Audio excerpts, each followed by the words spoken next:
Tragedia a Pederobba, una bambina di 10 anni è scivolata nel fiume e non è più riemersa. Dopo 3 ore il corpo recuperato tra i massi. Sul posto vigili del fuoco, sanitari e carabinieri. Lo strazio dei genitori dei fratelli, la famiglia era in gita sul Piave.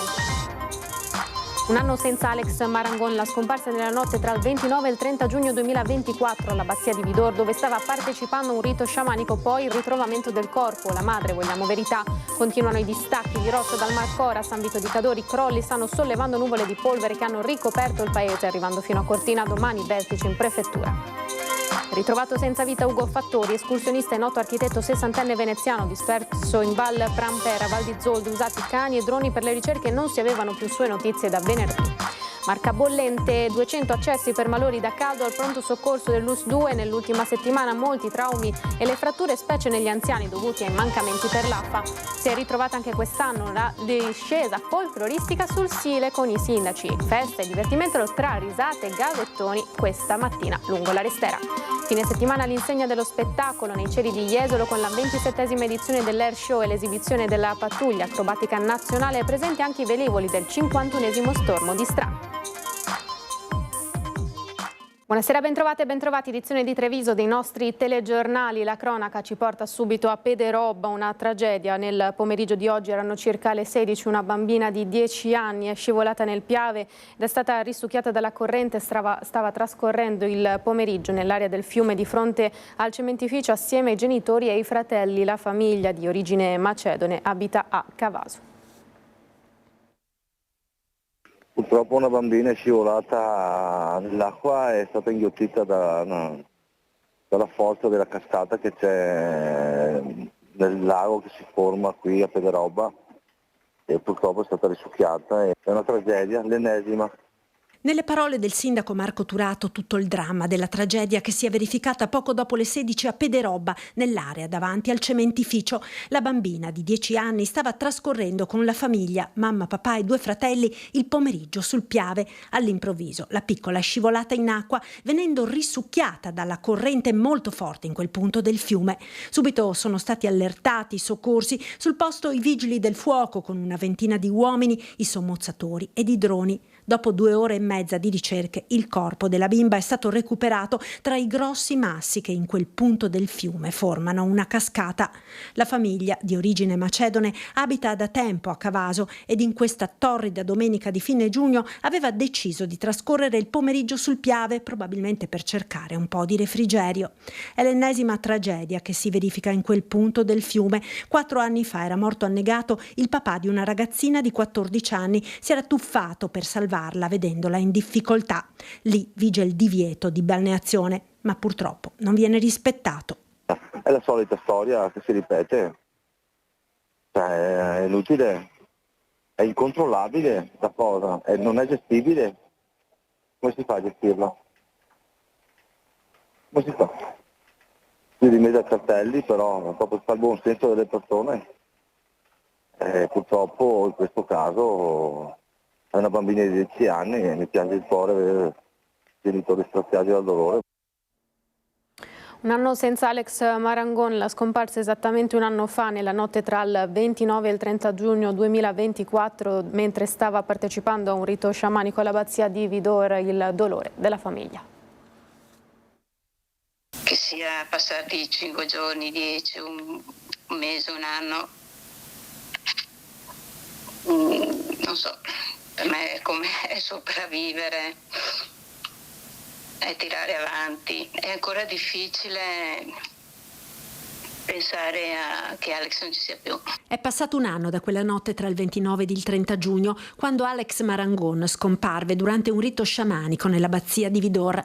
Da allora il tempo si è fermato per mamma Sabrina, che con il marito Luca continua a chiedere verità su quanto accaduto. Ci risponde dal cimitero di Marcon, dove si reca ogni giorno a far visita al figlio.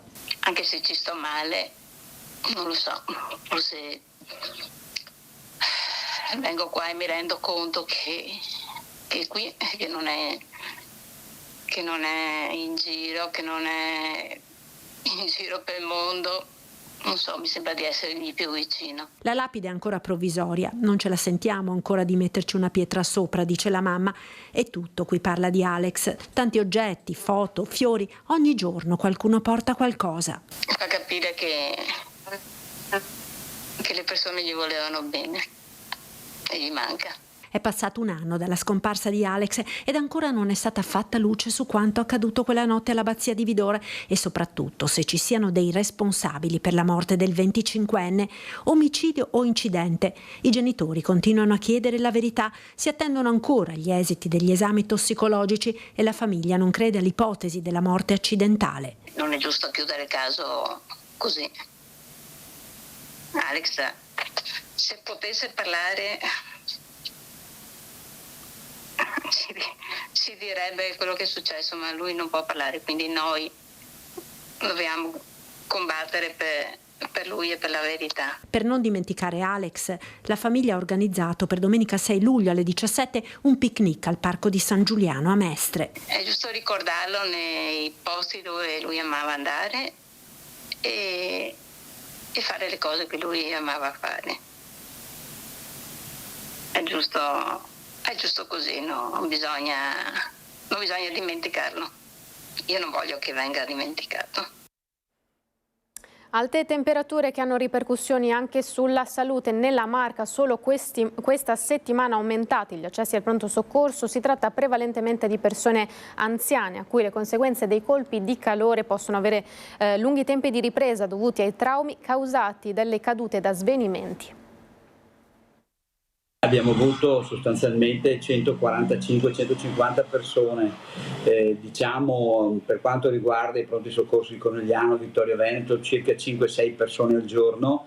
Treviso siamo arrivati a 9-10, Montebelluna, Castelfranco circa 7-8 e Oderzo 2-3 persone al giorno. Il grande caldo non molla la presa nella Marca, una settimana in cui l'anticiclone africano ha interessato tutta Italia con picchi di calore fino a quasi 40 gradi, tassi di umidità oltre il 60% e notti tropicali in cui le temperature non sono scese al di sotto dei 20 gradi. Tutti i fattori che hanno aumentato esponenzialmente gli accessi ai pronto soccorso per malori, svenimenti e disidratazioni. Abbiamo avuto solo 2 ricoveri su 150 persone, tutti anziani, over 75, che hanno avuto presincopi, quindi si sono sentite male, sono cadute per terra con ovviamente una caduta della pressione sanguigna e poi malessere ovviamente da calore, freddo, sudorazione profusa. Sono stati portati in pronto soccorso o da familiari oppure direttamente dai nostri colleghi del SUEM. Le raccomandazioni per evitare i colpi di calore sono sempre le stesse: uscire nelle ore più fresche, coprirsi il capo e idratarsi adeguatamente. Ciò aiuta non solo a stare meglio, ma anche a non intasare le strutture di primo soccorso. Cadute e svenimenti, infatti, gravano sul sistema sanitario per i fattori a loro collegati. Le fratture dei femori degli anziani. Solo a Treviso ne abbiamo da 2 a 3 al giorno. Persone anziane di una certa età che escono in bicicletta, scivolano, cadono. Questo è un altro problema che si somma a quello del caldo, nel senso che oltretutto una persona anziana che si frattura il femore, se poi prende anche degli anticoagulanti, deve essere scoagulata prima di fare l'intervento, per cui passano dei giorni e quindi di conseguenza è allettata in ospedale, per cui la fase di recupero sarà sempre maggiore. E in questa domenica le temperature hanno toccato picchi anche oltre i 35 gradi come a Castelfranco e vediamo come hanno cercato un po' di refrigerio i trevigiani.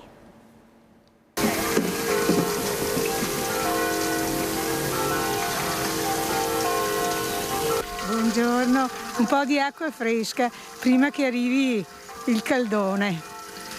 Comunque dai, è già bello caldo stamattina. Temperature oltre i 30 gradi già di primo mattino, una domenica bollente che ha visto la città svuotarsi, chi ha potuto ha cercato refrigerio al mare o in montagna, gli altri si sono chiusi in casa con l'aria condizionata accesa. In centro a Treviso i turisti cercano l'ombra, si cammina sotto i portici, i ventilatori ad acqua nei plateatici vanno a pieno regime per attenuare la calura. Le massime hanno superato i 35 gradi a Castelfranco, una delle città più bollenti bollenti del Veneto in quest'ultima domenica di giugno, ma c'è comunque chi di buon'ora, nonostante il caldo, non perde la voglia di fare un po' di movimento lungo la Restera. No, non ci è passata, tanto è vero che siamo qua e abbiamo fatto quanti chilometri? 6 chilometri, sì. E adesso ne facciamo altri 6, dopo torniamo indietro per l'Ostiglia e arriviamo a Quinto. Sì, con i nostri bei percorsi. Ok. Però fa caldo veramente. Fa tanto caldo, però dopo andiamo a casa, una bella doccia e divano. Come ci si difende da questo caldo? Niente, bicicletta e acqua, basta. Un caffettino fra poco, siamo a posto. La fontanella fresca è gettonatissima stamattina. Sicuramente. Troppo caldo. Però qui la zona è bella, carina. C'è pace, c'è natura, c'è tutto. Però il caldo pesta. Sì, pesta, sì. Vabbè, dobbiamo sopportarlo per forza.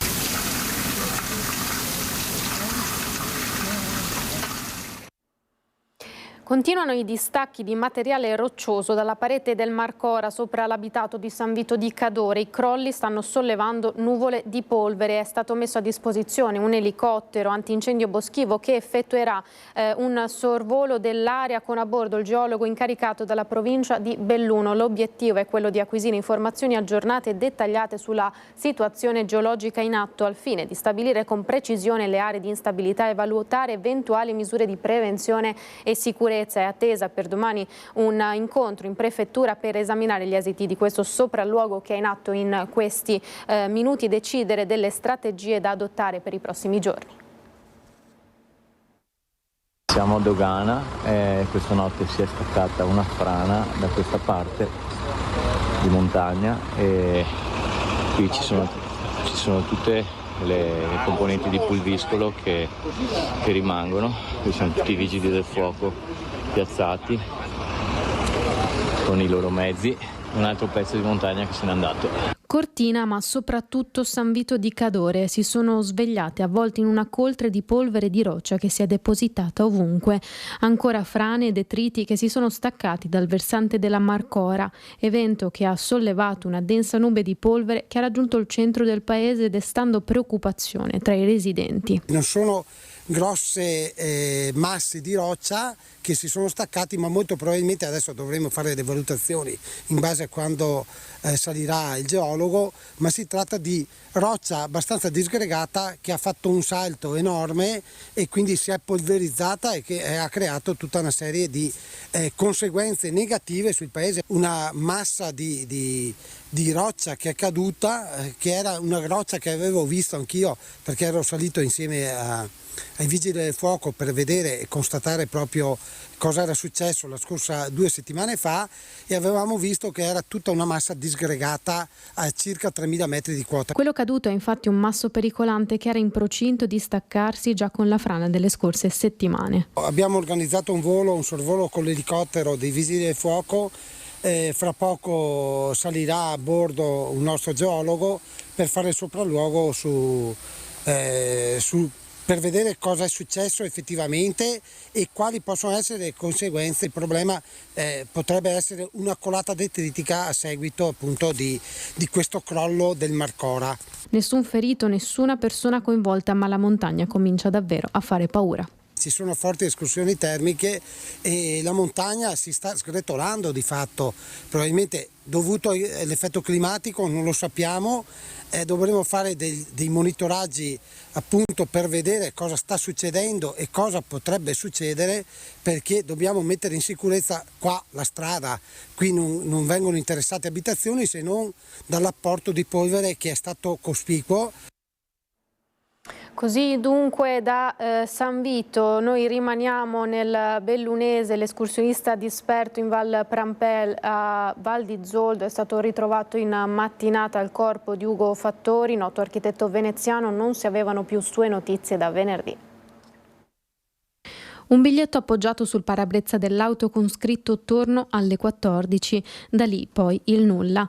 Erano state le ultime indicazioni lasciate da Ugo Fattori, 60 anni, escursionista e noto architetto veneziano, di cui da venerdì pomeriggio non si sono più avute notizie.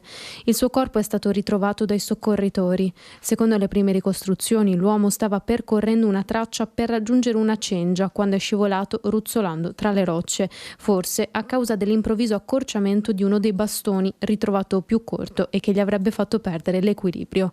Le ricerche hanno impegnato circa 50 persone. Nelle prime ore della mattinata l'elicottero ha sorvolato la zona indicata dall'uomo ai familiari, che ha trasportato le squadre in quota in diversi punti. Al lavoro per il recupero del corpo anche i vigili del fuoco di Belluno, esperti in topografia applicata al soccorso. Usati anche droni per scandagliare il luogo, capaci di rilevare il telefono in assenza di segnale. Presenti anche le unità cinofile. Si tratta di un'area non particolarmente impervia, ma colma di sentieri itinerari dove non c'è segnale. Una perdita di gasolio nel Sile all'altezza del ponte che da Villa Carisi porta a Cafoncello. A notare le chiazze, il forte odore di idrocarburi. Alcuni residenti che questa mattina passeggiavano lungo la Restera subito sono state avvisate le forze dell'ordine e i vigili del fuoco, che hanno posizionato sul fiume delle panne assorbenti al fine di arginare la perdita. In corso le indagini per accertare da dove sia arrivato il gasolio nel fiume. E a Treviso si attende che venga terminata la pista ciclabile di via Zermanese, una strada percorsa anche dai tanti immigrati dell'ex caserma Serena, ogni giorno a rischio investimento. È solo un esempio di quanto spazio ci sia per i ciclisti se due auto si incrociano lungo via Zermanese a Treviso. Siamo tra l'ex caserma Serena e il cavalcavia della tangenziale, a ridosso dell'officina della motorizzazione dell'esercito che i trevigiani ricordano come Quintaore. Qui è stato aperto un cantiere per la pista ciclabile, ma ad oggi la situazione è questa. Beh, voi utilizzate la bicicletta? Sì, tutti, anche le mie figlie vanno in bici al lavoro sia a Treviso. Però qui non c'è la pista ciclabile. Ma da tanto tempo che è abbandonato così, bisognerebbe sistemarle, metterli in sicurezza anche per i cittadini trevisani, per tutti, quelli di Dosson, chi va in bici insomma. Traffico ciclistico notevolmente aumentato negli ultimi 10 anni dopo l'apertura del centro di accoglienza all'ex caserma Serena, con stranieri che transitano spesso di notte su biciclette con lampadine e catarinfreggenti inesistenti. Da 30 anni che sto lottando affinché la pista ciclabile venga completata e ci dia lo spazio a chi corre in bicicletta, a chi usa la bicicletta, di viaggiare tranquillamente sulla strada. Io sono stato urtato dai specchietti, naturalmente ti urtano e c'è la coda di macchine, partono via e tu ti trovi a terra. Per fortuna me la sono cavata con qualche botta sulle ginocchia e lo spellamento dei gomiti. Piccoli se la prende con il sindaco Conte per i fondi stanziati legati alla realizzazione del vicino bacino di laminazione per evitare allagamenti in zona Ghirada, fondi poi a suo dire deviati verso altri cantieri. I soldi non ci sono più. E naturalmente qua ci saranno ancora altri 30 anni di battaglie, perché visto che la caserma Salsa è stato tutto un rifacimento, i quartieri di Sant'Avona, di San Liberale e di San Paolo marciano a gonfie vele, Santa Maria di Rovere pure, il sud è proprio abbandonato. Insomma, voi qui in via Zermanese vi sentite dimenticati? Alla grande. Così dunque da via Zermanese noi ci spostiamo lungo il Sile, perché è tornata anche quest'anno la discesa folcloristica tra festa e divertimento lungo la Restera.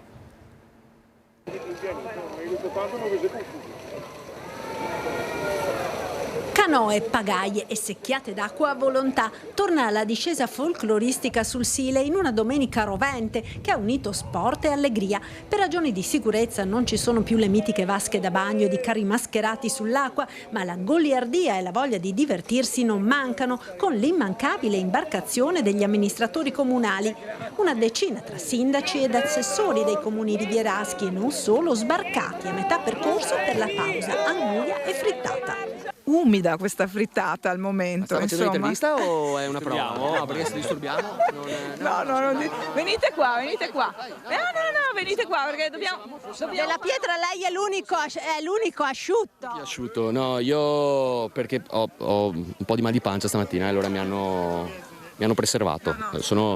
Sono debole. Ma voi, No, ma voi vedete, cioè, non so, consiglieri regionali, deputati, senatori? No, solo i sindaci, assessori e amministratori sono qua. Perché siamo noi. Siamo gli unici che sappiamo nuotare. Esatto, siamo gli unici.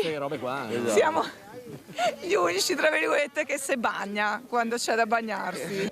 11 comuni rappresentati alla manifestazione, a confrontarsi anche sulla qualità dell'acqua del fiume. No dai, non è così male, sta migliorando anche la qualità dell'acqua, sta facendo un grande lavoro, però bisogna goderselo sto fiume, ce lo si può godere anche direttamente da dentro l'acqua, ne abbiamo presa anche tanta oggi.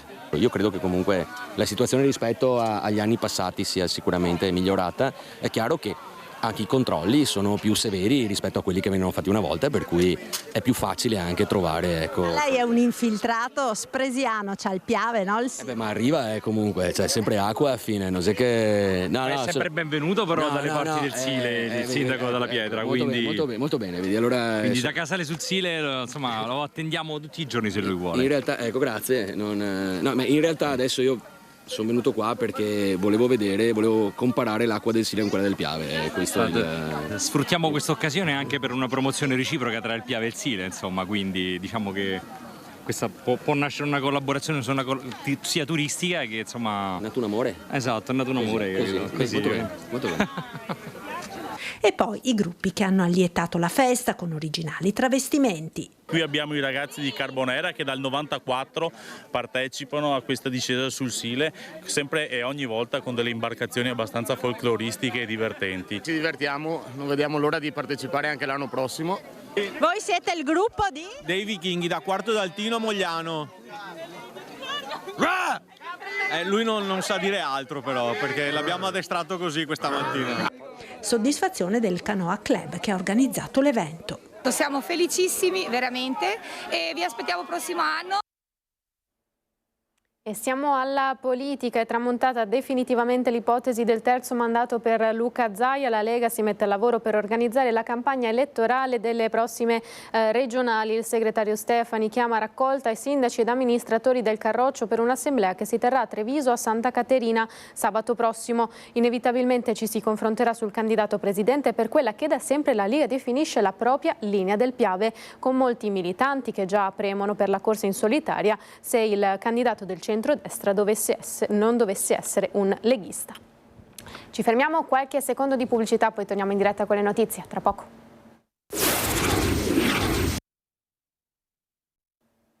Di nuovo in studio è andato in pensione dopo 30 anni al Cafoncello Claudio Benetton, storico medico anestesista di neurochirurgia che ha partecipato a molte missioni all'estero, una colonna portante dell'US2 Marca Trevigiano. Mi dispiace perché lascio non soltanto dei colleghi ma anche dei grandi amici che hanno vissuto con me e ho imparato da loro e anche viceversa e si va avanti così perché è il ciclo della vita. Ha salutato amici e colleghi Claudio Benetton dopo 30 anni di onorato servizio presso l'ospedale Cafoncello, dove è stato dirigente medico di primo livello presso il servizio di anestesia e rianimazione di neurochirurgia. Una vita di ricordi fatta anche di molte missioni all'estero. Porto tantissimo, porto un senso di più alla vita che ti dai, dei bei ricordi e anche tanta sofferenza. Un'esperienza che si traduce anche in consigli a chi vuole intraprendere la professione sanitaria. Prima di tutto di aver rispetto del paziente, la prima cosa, e poi tanta volontà di far bene perché non sono i muri bianchi dell'ospedale che fanno bello l'ospedale, ma le persone che ci sono dentro. E molti di quelli che lo hanno affiancato hanno voluto ricordarlo così, con ironia e affetto. Disponibile. Generoso. Molto competente. Direi un professionista coraggioso. Giocherellone. Un maestro. Un grandissimo collega. Esilerante. Risolutivo. Serio. Affascinante. massaggiatore ufficiale della terapia intensiva neuro. Redattore di merendine, questa finalmente è mia. Disponibile con tutti. Generoso. Il miglior ladro di telefonini. Le migliori chiappe di tutto l'ospedale di Treviso. Pio, uomo. Un professionista amante dei volatili. Un grande macello. È molto gentile perché dice sempre Maria Chiara per piacere, Maria Chiara per piacere, Maria Chiara. Alle volte mi sembra il conte Mascetti. Precisino. Anestesista dei CEI. Un gran burlone. Ambientalista ed animalista. Simpatico. Claudio, per me un maestro di vita. Ma come farò senza di te? Mamma mia! Ho visto qualche lacrima in giro, sono dispiaciuti e sono amici più che colleghi, ecco questo. E questo è il più bel ricordo che ho, la più grande soddisfazione. Un libro scritto dal sindaco di San Zenone per lanciare un messaggio di speranza a chi vive il dramma dell'Alzheimer.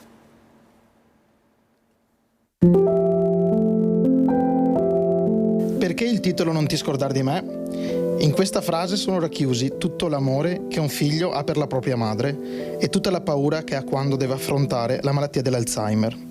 La paura che la madre dimentichi il suo nome e l'amore che ha nei suoi confronti.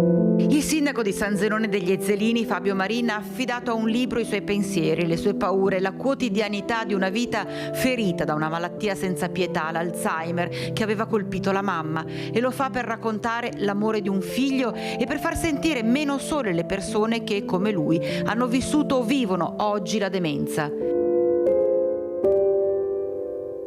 Ho deciso di scrivere un libro e raccogliere tutti i pensieri che nei 10 anni di malattia di Alzheimer di mia mamma avevo scritto, avevo messo da parte, avevo raccolto. Li ho raccolti insieme, li ho messi in un libro, Non ti scordar di me, parliamo io e te mamma, che parla sì della vita di mia mamma, parla della nostra vita, della nostra famiglia, ma vorrei fosse anche un esempio, una parola di conforto alle famiglie che stanno attraversando la stessa tragedia, perché questo è, che stanno attraversando le stesse difficoltà o simili. Vorrei portare anche una parola di speranza, una parola di amore, perché è di questo anche che parla soprattutto il libro, dell'amore tra madre e figlio, tra famiglia, tra papà e mamma e tra i nostri fratelli. È un amore che dà speranza, che dice che nonostante tutto comunque l'amore esiste ed è quello che bisogna seguire. Il libro è già alla seconda ristampa e Marina non ha dubbi su ciò che i lettori possono trovare tra le pagine. Possono leggerle, possono sentire e possono, spero, percepire le emozioni che si vivono, quelle positive, quelle negative, ma possono cercare anche un messaggio di speranza, è questo, cercare di dare un po' di speranza a chi vive delle storie buie e atroci come quella che è stata la nostra.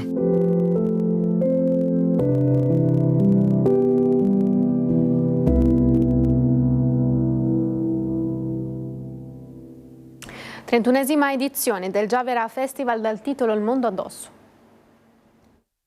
La percezione che abbiamo, la prima percezione che abbiamo un po' tutti, l'imprevedibilità a volte messa in campo ad arte ti travolge, però ci accorgiamo anche che se non vogliamo essere semplicemente travolti dobbiamo anche caricarcene una parte addosso.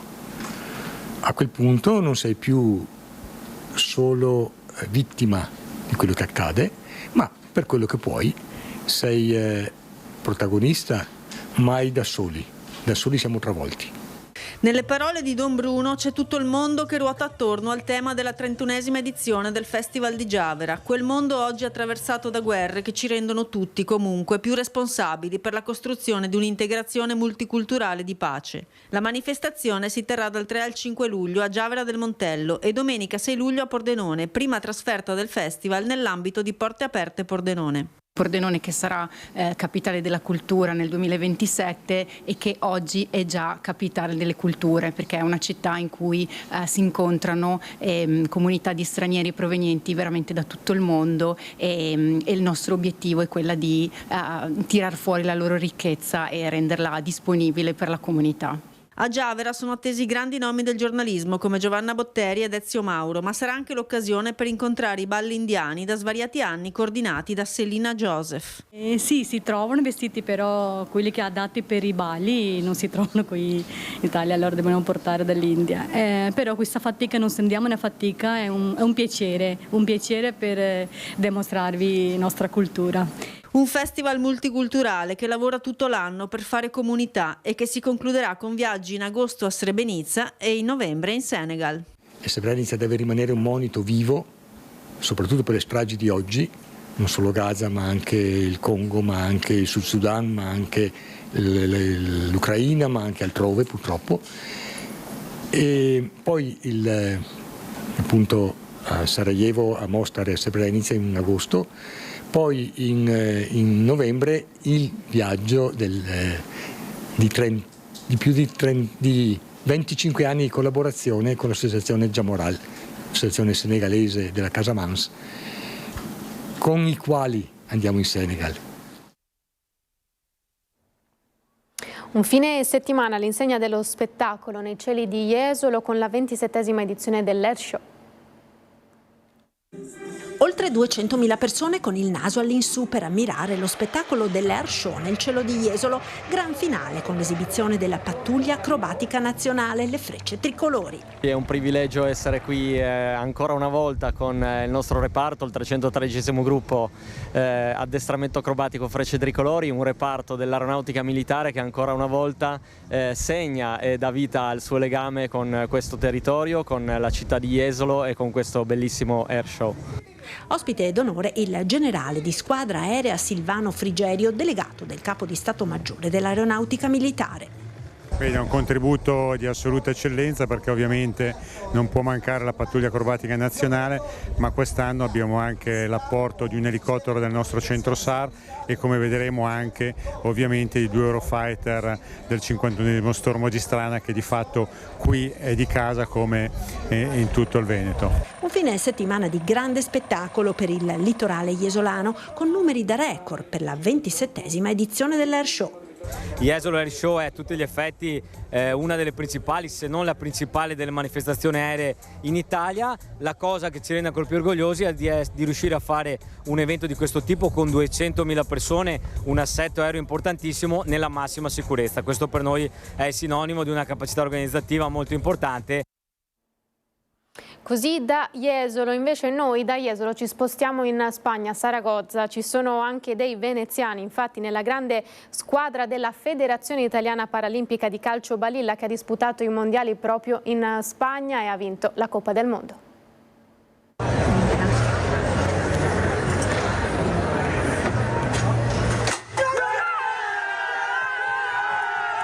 È stata una vittoria spettacolare, siamo venuti qua convinti e abbiamo fatto l'unplan. Non poteva andare meglio di così, 5 competizioni e 5 ori per l'Italia, dalla squadra ai singoli, sia femminile che maschile, ai doppi, tutte le competizioni le abbiamo prese e le abbiamo portate in patria. È un gioco di estrema competizione ma anche di amicizia profonda. La nazionale paralimpica italiana ai mondiali di Saragozza si è posizionata nel podio più alto vincendo la Coppa del Mondo di calcio balilla.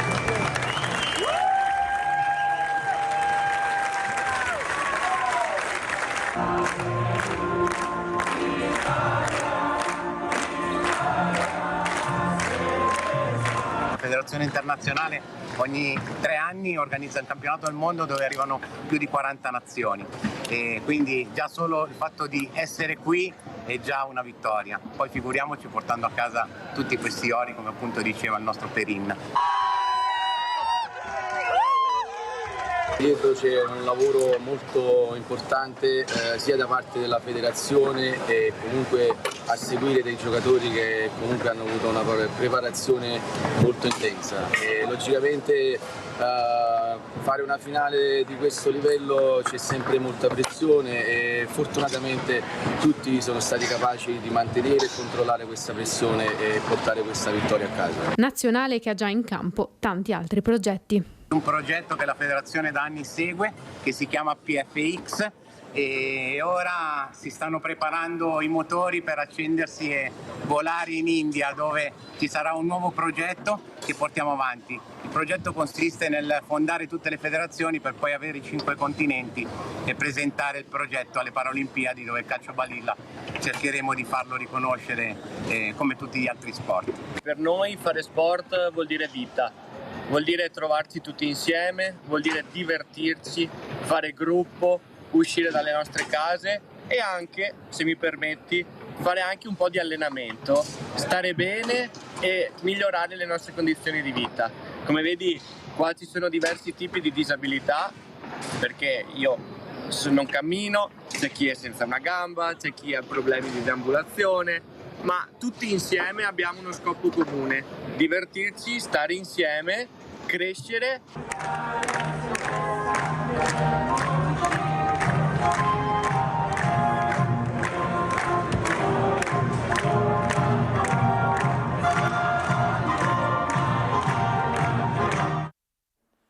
Così dunque da Saragozza siamo arrivati ora al nostro servizio storico, parliamo di esercitazioni dei Vigili del Fuoco in centro a Treviso.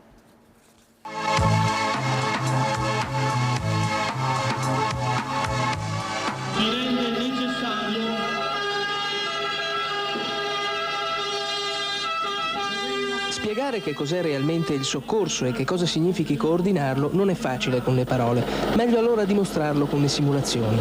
Così ieri pomeriggio la Croce Rossa in piazzale Burchiallati ha concluso la propria settimana, nella quale ha cercato di sensibilizzare l'opinione pubblica circa la funzione che svolge, ma anche circa la necessità di un coordinamento tra forze dell'ordine, strutture sanitarie ed associazioni di volontariato, nelle quali la professionalità nel settore sanitario deve essere basilare.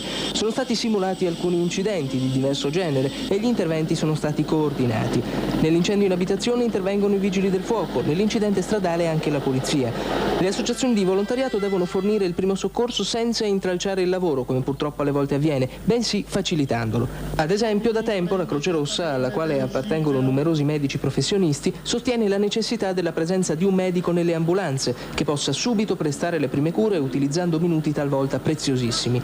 Questa simulazione, alla quale hanno assistito numerose persone, arriva, come dicevamo, al termine di una settimana dedicata a dibattiti e serate tesi a far conoscere la Croce Rossa e il suo lavoro, che non è soltanto quello del trasporto del malato in ambulanza fino all'ospedale, ma molto di più. Alla fine è arrivato un invito alle autorità per giungere a tempi brevi a un coordinamento di tutte le forze pubbliche e di volontariato nei soccorsi e nella protezione civile. Più nello specifico si è parlato dell'esigenza di una centrale operativa unificata a Treviso, che si trovi presso l'ospedale. Esigenze che si spera vengano recepite. Questa dimostrazione di primo soccorso ha dimostrato che la voglia di fare e di fare bene c'è.